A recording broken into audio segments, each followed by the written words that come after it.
Hai Kia, hari ini bawa bekal apa nih? Makanan favorit aku dong, coba tebak. Pasti semur cengkel ya. Ngece kamu. Jengkol dan kawan-kawan tuh paling anti ya di lidah suan aku. Terus apa dong yang bener? Kasih clue boleh? Makanannya tuh bunyinya dung tak dung dung tak dung. Receh banget sih kamu, kayak jokes bapak-bapak. Dijawab dulu. Kalau benar kamu boleh ambil setengahnya deh. Apa ya? Pasti dendeng kan? Dendeng sapi. Bisanya dendeng. Loh, kan dendeng itu kan berdendeng, aka itu berdendang. Iyuh, jujurnya lebih bapak-ibu kamu deh. Yang benar itu rendang. Hah? Kok bisa rendang? Kan rendang ditabuh, agak gendang. Oh, rendang toh. Kamu tahu nggak apa yang paling khas dari rendang? Enak, lezat, terus kali makan tuh langsung terngiang-ngiang gitu. Ya, itu sih nggak usah dibilang lagi, karena rendang itu mengandung 10 jenis rempah yang berbeda sekaligus. Wah, pantas aja rasanya strong dan enak bingits. Kamu tau banget sih. Nah, iya tuh, ditambah lagi nih ya, rempah itu punya sejarah yang panjang banget.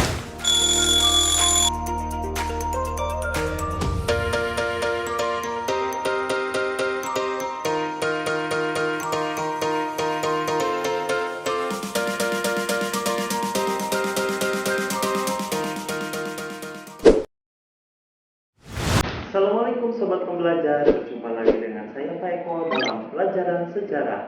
Kita akan mempelajari materi jalur rempah. Dan tentunya kalian sering mendengar kata rempah. Bahkan, rempah sendiri akrab sebagai penyedap masakan yang kita makan sehari-hari. Pernahkah kalian menyadari bagaimana rempah Nusantara bisa mendunia? Dan apa saja bukti-bukti yang dapat menguatkan keberadaan jalur rempah Nusantara? Ayo kita pelajari bersama jalur rempah masa praaksara. Nenek moyang bangsa Indonesia sejak 4.500 tahun lalu meninggalkan warisan tak ternilai, yaitu jalur rempah. Nusantara sendiri menjadi titik nol dari semua tata niaga rempah dunia, mulai dari pala, cengkih, dan cendana di bagian timur Nusantara, hingga lada, merica, kemenyan, dan kapur barus di belahan barat Nusantara. Selain itu, karena rempah-rempah Nusantara, dunia mengalami kemajuan teknologi pelayaran dan maritim yang melahirkan era penjelajahan samudera. Lebih daripada itu, di setiap simpul jalur rempah terjadi perjumpaan lintas suku bangsa yang menghasilkan pertukaran budaya, agama, politik, ekonomi, dan kesenian. Dengan demikian, jalur rempah ikut mengubah peradaban dunia. Meskipun demikian, warisan berharga tersebut terancam hilang dari memori bangsa. Dunia, mungkin termasuk kita, lebih mengenal jalur sutra yang dirintis bangsa Tiongkok daripada jalur rempah yang dirintis bangsa sendiri. Padahal, rempah-rempah Nusantara merupakan komoditas utama yang diperdagangkan di jalur sutra. Jalur perdagangan rempah sendiri dibagi menjadi dua, jalur rempah dan jalur sutra.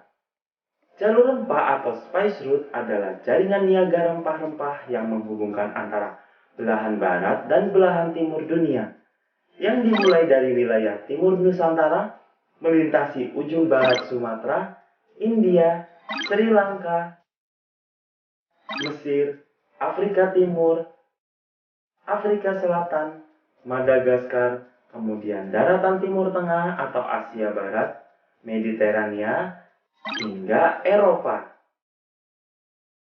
Perjalanan melewati jalur ini menempuh jarak lebih dari 15.000 km dan sebagaimana namanya, rempah utama yang diperdagangkan meliputi lada, merica, kayu manis, pala, dan cengkeh. Jalur rempah merupakan jaringan niaga tertua dalam peradaban manusia, warisan nenek moyang kita sejak 4.500 tahun yang lalu.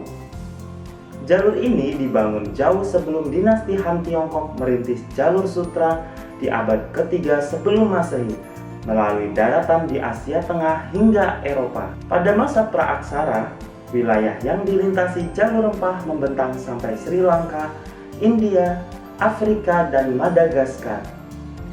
Nenek moyang kita juga membawa rempah ke Asia Tenggara, termasuk ke Campal atau Vietnam dan Kamboja sekarang.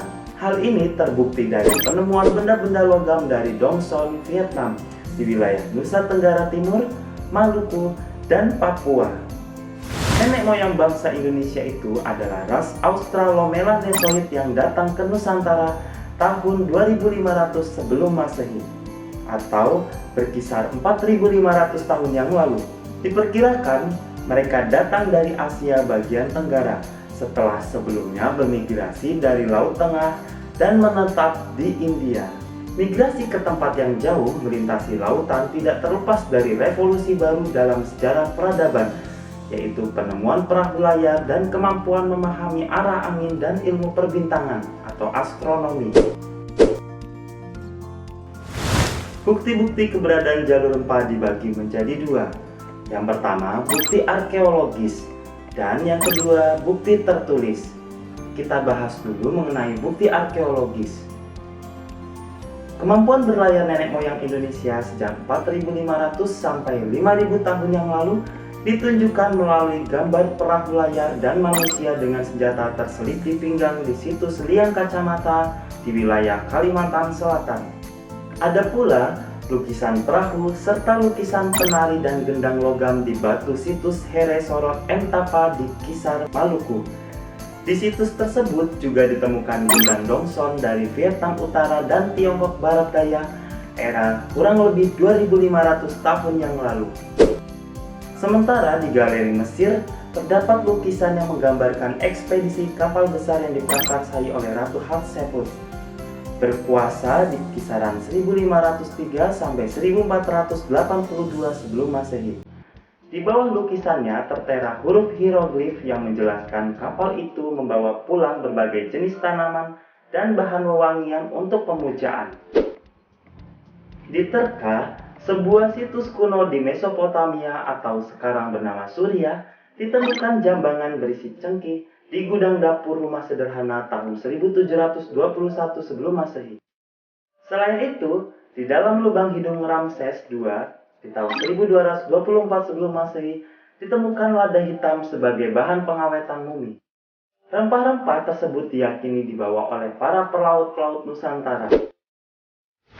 Sementara itu, manik-manik kaca, karnelian, dan gerabah dari Arikamendo, India Selatan banyak ditemukan di situs Karangagung, Sumatera Selatan, di situs Budi dan Patenggang, Jawa Barat, serta di situs Sembiran, Bali.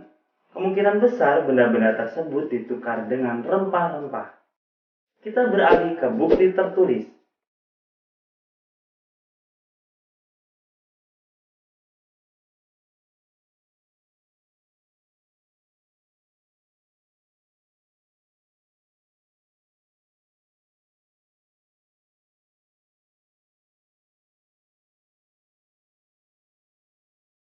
Penulis berkebangsaan Romawi bernama Gaius Plinius Secundus atau alias Pliny the Elder di tahun 23 atau 24 sampai 79 Masehi dalam catatan perjalanannya menyebutkan tentang para pelaut pemberani dari timur yang datang membawa kayu manis dengan menggunakan perahu sederhana.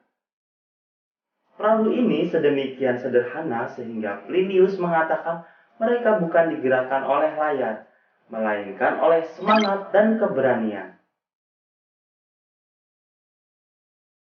Membanjirnya rempah Nusantara di wilayah-wilayah Kekaisaran Romawi diperjelas melalui peta Guide to Geography di abad ke-1 Masehi yang dibuat oleh astronom Alexandria, Mesir bernama Claudius Ptolemeus. Dalam peta tersebut, Ptolemeus menulis nama sebuah kota bernama Barus. Tempat ini merupakan kota pelabuhan kuno, sumber kapur Barus sebagai komoditas yang diburu pelaut Yunani maupun Romawi, Mesir, Arab, Tiongkok, dan Hindustan pada masa itu. Kontak dagang dengan India semakin intens saat memasuki abad 5 Masehi. Informasi dalam kitab Ratu Vamsa yang ditulis Kalidaso sekitar tahun 400 Masehi menyebutkan sumber rempah berupa cengkih, kemungkinan besar sekitar masa tersebut kapal-kapal pelaut India sudah sering lalu lalang dari Nusantara untuk mendapatkan rempah-rempah. Berita dari dinasti Han di abad ketiga Masehi menyebutkan tentang kewajiban bagi para pejabat tinggi yang hendak menghadap kaisar untuk mengulung cengkih untuk menghilangkan bau mulut. Sumber lain menyebutkan cengkih dari Maluku yang digambarkan berbentuk seperti paku. Oke sahabat pembelajar, di video ini kita sudah mempelajari mengenai jalur sutra dan jalur rempah yang secara umum komoditi perdagangan di kedua jalur ini sama, yakni rempah-rempah. Jalur rempah sendiri usianya ternyata lebih tua loh dari jalur sutra, yakni diperkirakan 4.500 tahun lalu, dan sementara jalur sutra baru dirintis oleh dinasti Han di abad ketiga sebelum Masehi. Bukti-bukti keberadaan jalur rempah di masa praaksara pun dibagi menjadi dua, yaitu bukti arkeologis dan bukti tertulis. Bukti arkeologis diperkuat dengan penemuan lukisan di dinding-dinding gua, manik-manik, karnelian, hingga gerabah. Sementara bukti tertulis didominasi oleh catatan-catatan perjalanan para penjelajah di masa lalu. Bagaimana sahabat? Sudah paham kan tentang jalur rempah Nusantara dan bukti-bukti yang memperkuat keberadaan jalur rempah di Nusantara? Semoga bermanfaat dan sampai jumpa di video pembelajaran berikutnya. Assalamualaikum. Wah, keren, debak ya. Ternyata Nusantara kita dari zaman praaksara pun sudah go internasional ya. Nah, makanya tuh kita harus bangga banget sama Nusantara kita ini. Gak nyangka ya, ternyata perkara bumbu dapur aja bisa membawa kejayaan yang luar biasa. Iya, makanya itu kita tuh nggak boleh ngeremehin, karena hal yang besar itu berawal dari hal-hal kecil seperti rempah-rempah di Nusantara kita ini. Ya ampun, bijak sekali sih Pun satu ini. Kali ini setuju deh sama ketuanya. Iya dong, sih suka gitu loh.